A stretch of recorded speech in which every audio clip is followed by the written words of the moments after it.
Nous évoquions tout à l'heure les mesures écologiques que la France devrait adopter. Au niveau local, les villes tentent aussi de verdir le paysage urbain et l'on voit pousser un peu partout des mini-forêts avec pour modèle la méthode Miyawaki du nom d'un botaniste japonais. En quoi cela consiste? Reportage d'Aurélia Chopin et Steven Pichavant. Elle n'a l'air de rien, comme ça, une petite branche tout au plus qui dans quelques années va pourtant devenir un chêne parmi d'autres. L'idée, c'est que les racines ne soient pas trop tassées. C'est le concept d'abord qui a réuni ces bénévoles sur le campus de Nanterre, planter rien de moins qu'une forêt au milieu du béton, à 2 pas d'une voie rapide. Là, on est en plein dans cette période qui est un peu difficile pour tous. Donc, c'est un espoir d'amélioration et d'oxygène. Ça se trouve, dans quelques années, je passerai là et je me dirais j'ai planté cette forêt et j'étais là et ça marche bien et on peut tous le faire, quoi. Allez plutôt au fond maintenant. Planter, mais pas n'importe comment. Plus de 600 arbres, 30 espèces locales différentes sur une toute petite parcelle. 250 mètres carrés ici, c'est le principe de la micro-forêt urbaine. Et les arbres ne sont pas gênés par la proximité avec les autres, bien au contraire. On a vraiment des croissances qui sont accélérées par la plantation dense. D'ici 10-15 ans, on aura l'apparence d'une forêt qui est déjà très ancienne, qui aurait une centaine d'années. Une mini-forêt qui absorbera le bruit de la route et réoxygénera la zone. Voici l'une des premières micro-forêts françaises à Vincennes. Elle n'a qu'1 an et demi. Grâce à cette méthode de plantation dense, elle pousse 10 fois plus vite qu'une forêt classique. Ce qu'on cherche, c'est 2 choses. C'est à la fois la symbiose entre les arbres, cette entraide, mais aussi la concurrence, puisque chaque arbre va aller chercher la lumière et va chercher à aller capter la lumière plus vite que le voisin, parce que finalement, il y a une forme de concurrence qui s'installe.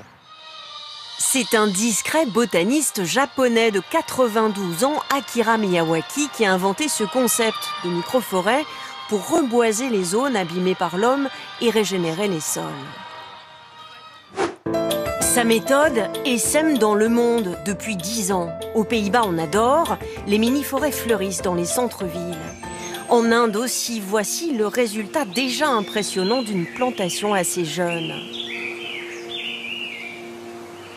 En France, on en est encore au tout début. La ville de Taverny, elle, a pris les devants. 3 mini-forêts déjà et des habitants qui en redemandent. J'espère que ça va se développer un peu plus.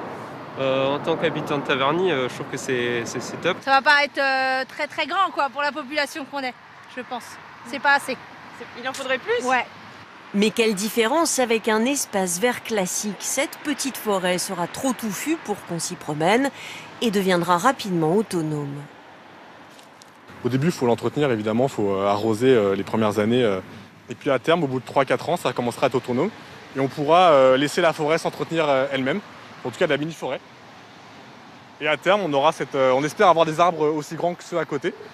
De plus en plus de grandes villes comme Bordeaux, Paris ou Lyon s'y mettent. Ces plantations n'ont l'air de rien, mais de ces petites pousses, sur ces petits espaces, jailliront demain de petites forêts essentielles pour les générations futures.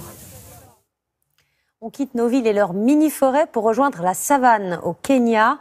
Et nous allons dans une réserve où les éléphants sont heureux et prospèrent. Leur population a doublé en 30 ans. C'est le résultat d'une lutte impitoyable contre le braconnage.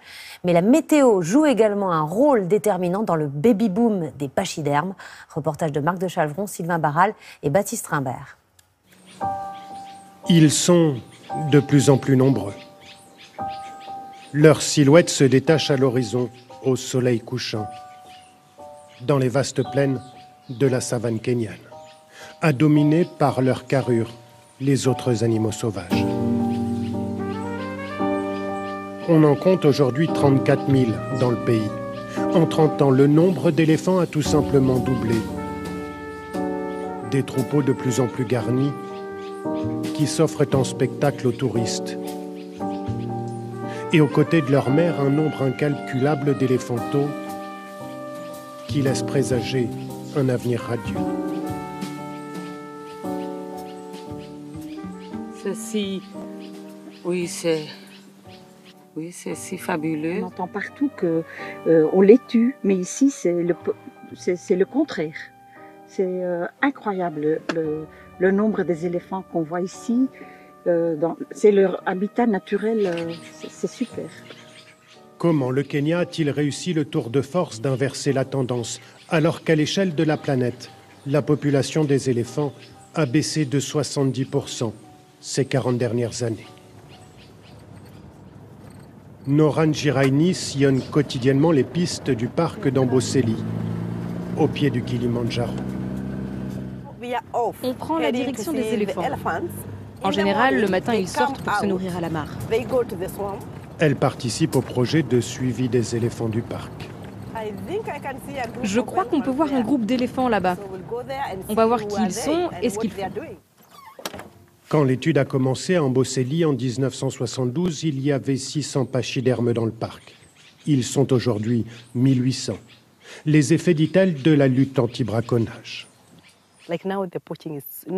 Maintenant, la politique anti-braconnage, ce n'est plus comme avant. Maintenant, si les rangers voient un braconnier, ils l'attrapent et ils le mettent immédiatement en prison. En 2013, la loi kenyane a été considérablement durcie. Un braconnier d'éléphants risque aujourd'hui jusqu'à 20 ans de prison. Mais ce n'est pas la seule explication. On a 68 familles dans le parc. Il faut les approcher par l'avant et éteindre le moteur. Ils ne veulent pas de bruit. Noran Giraini nous amène voir de plus près une famille d'une trentaine d'éléphants. Elle arrive à distinguer chacun d'entre eux, grâce à leur défense notamment. Donc là, on a la famille LB. On voit Lata, Latapoa et ses enfants. Ce bébé-là, il a 5 mois. C'est une femelle. Tout le monde est là, avec les enfants. Et c'est la première chose qui frappe en arrivant devant cette famille. Des éléphantaux à profusion. En raison, semble-t-il, d'une nature abondante.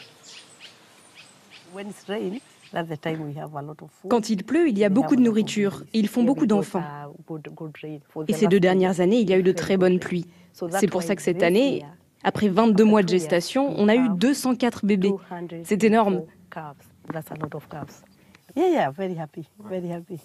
Oui, je suis très heureuse. Ils sont en forme, en bonne santé.